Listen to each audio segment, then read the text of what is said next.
Jam 4 lewat 17 menit waktu Indonesia Barat, kami masih menemani Anda. Indahnya Ramadan, saya Hilbram Dunar dan guru-guru kita di sini. Saya akan langsung ke Kiai Syarif membahas mengenai doa-doa yang mustajab. Bagaimana nih?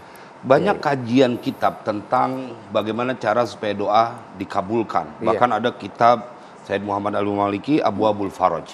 Tetapi ada sesuatu yang simpel di dalam Al-Quran. Ketika Allah menceritakan Nabi Yunus saat beliau berada di dalam perut ikan.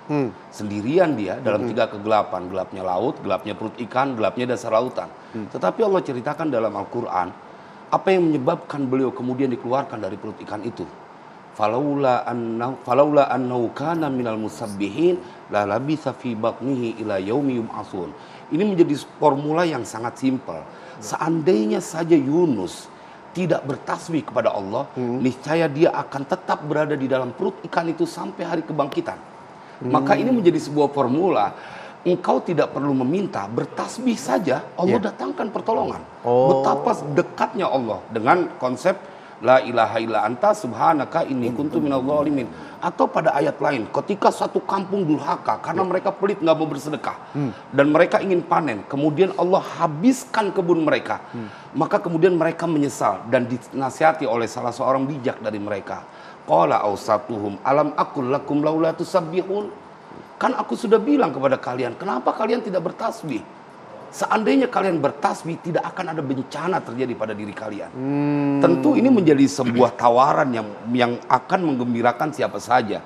Tuhanmu, Allah kita adalah Dia yang maha dermawan, yang maha mengabulkan doa. Jangankan engkau yang ruku dan sujud, yang durhaka pun Allah masih punya sifat Ar-Rahman, maka akan diberikan pertolongan. Masya Allah, iya. Gus, bagaimana Gus?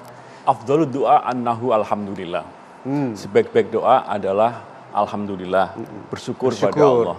Maka agar value doa itu cepat nyampenya, perangkunya pakai perangku kilat, awali doa itu dengan hamdan syakirin atau kata-kata yang memuji kepada Allah SWT.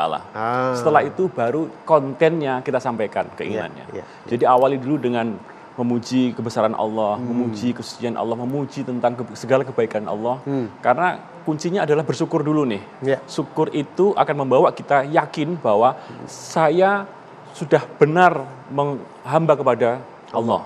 Karena Allah telah memberikan segala kenikmatan pada kita semuanya. Nah, ketika frekuensinya nyambung nih, baru doa apa saja insya Allah tidak ada hijab, tidak ada barrier di antara kita dengan Allah Subhanahu wa taala.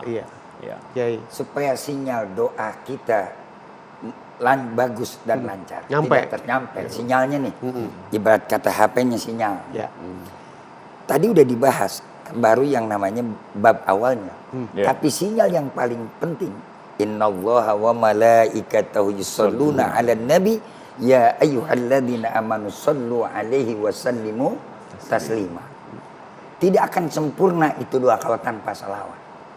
Buat kita umat baginda Rasul Nabi kita Muhammad sallallahu alaihi wasallam. Sebab apa? Malaikat dan Allah aja memberikan sanjungan, memberikan selawat kepada Nabi. Jadi itu jembatan kita. Wabtagil wasilah mahmudah. Ambil wasilah yang mahmud. Mana wasilah yang terpuji? Baginda Rasul Nabi kita Muhammad sallallahu alaihi wasallam. Sehebat sekonten apapun tuh doa kita baca, satu nggak baca hamdulillah, hamdalah. Yang kedua dia nggak berselawat. Mu'allakun bainas sama'i wal ard. Doa itu hanya bagaikan jeritan hati belaka. Tidak akan ada makna dan tidak akan ada artinya. Doa itu akan bermakna dan doa itu akan berarti dan doa itu akan terijabah sampai kepada Allah. Dua dia harus pegang, hamdalah wa salawat.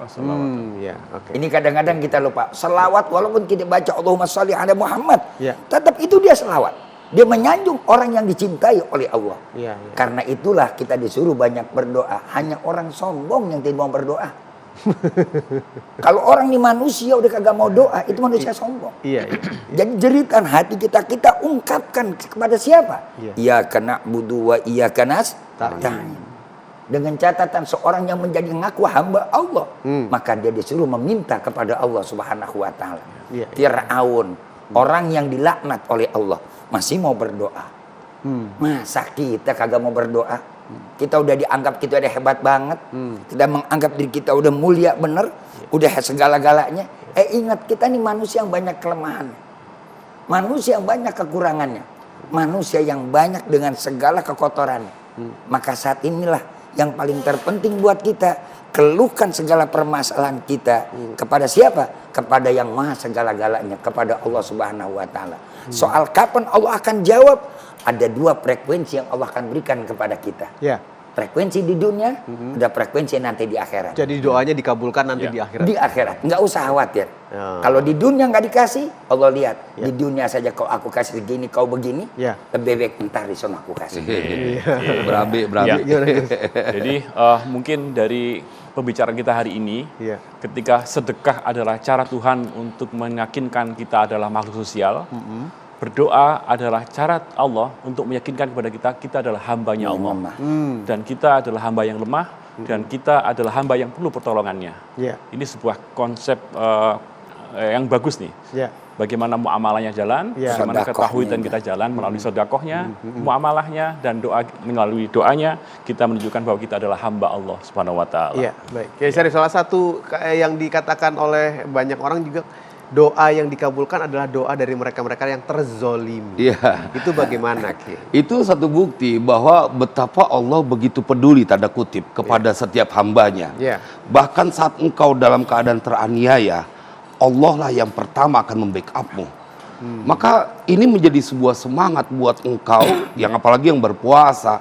Sudahlah, tidak perlu kau pelihara penyakit di dalam hati. Apapun yang kau inginkan tak perlu kau punya dengki. Minta saja kepada Tuhanmu. Karena yang menyebabkan orang jadi bermusuhan Iya. karena mereka tidak kenal Tuhannya. Sehingga mereka menginginkan apa yang ada pada orang lain. Iya. Padahal kalau dia kenal Tuhannya, dia tinggal meminta. Nggak usah minta yang punya orang Nah, lain. bahkan di dalam Mau surat sendiri aja. Al-Mulk Allah sampai tanya, amman hadzal ladzi yarzuqukum in amsaka rizqah balajju fi utuwi wa nufur. Siapa yang bisa ngasih rezeki kalian kalau Allah tahan? Tetapi apa yang disampaikan tadi oleh Kiai Sumarno, kalian kelewat sombong dan lari menjauh dari Allah. Maka momen ini menjadi sebuah semangat untuk kita. Tidak ada yang perlu kau khawatirkan, dan jangan pernah meneteskan air mata buat dunia bila engkau menyembah yang memiliki dunia. Clear. Saya tutup akhir, Ya. wa idza sa'alaka Silakan. ibadi anni fa inni qarib. Ya. Jadi kalau orang mau berdoa kepada Allah, meminta kepada Allah, Allah tidak pernah jauh daripada hambanya. Di mana dekatnya Allah? Min hablil warid, lebih dekat daripada urat tenggorokan kita. Betul, betul. Ya. Maka itulah banyak-banyaklah kita memohon dan berdoa kepada Allah. Insya Allah, Allah akan memberikan kepada kita. Iya. Dan Allah akan membukakan Amin, jalan amin. kepada kita. Amin, amin ya rabbal alamin. Terima kasih kalau gitu Sama-sama. untuk tausiahnya Kiai Sumarno, Yap. Gusan, Kiai Syarif. Insya Allah kita bertemu lagi, dan juga terima kasih pemirsa Anda sudah menyaksikan indahnya Ramadan kali ini. Selamat berpuasa untuk hari ini. Semoga kita diberikan kekuatan dan pahala-pahala kita tentunya, dan doa-doa kita dikabulkan oleh Allah Subhanahu wa Ta'ala dan penuh dengan pahala untuk kita semua. Besok kita bertemu lagi insya Allah. Saya Hilbram Dunar. Wassalamualaikum warahmatullahi wabarakatuh.